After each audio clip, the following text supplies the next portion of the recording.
Welcome to Japanese Cooking 101. Today we are making Shrimp Avocado Asparagus Salad.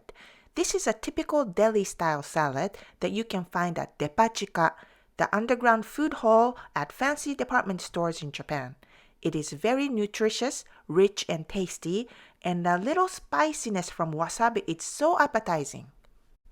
These are the ingredients. Shrimp can be raw or cooked. Instead of asparagus, you may want different vegetables such as broccoli or tomatoes. You can skip wasabi if you don't like the flavor. For more information about the ingredients and complete recipe, please visit our website, JapaneseCooking101.com. Let's get started. First, cook shrimp in boiling water until just cooked through. Do not overcook.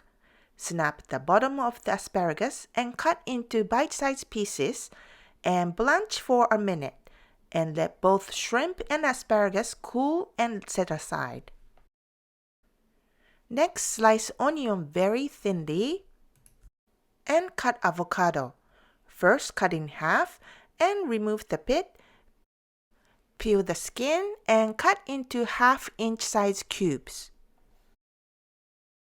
In a medium bowl, add all the ingredients for the dressing: Japanese mayonnaise, rice vinegar, soy sauce, sugar, salt, and wasabi.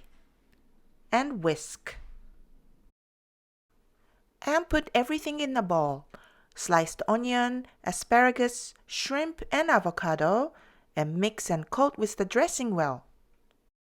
Serve on lettuce leaves. This salad is super easy, especially if you use cooked shrimp. It is great as a side dish for your sandwich or onigiri rice balls. Try this today. 美味しい。美味しいね。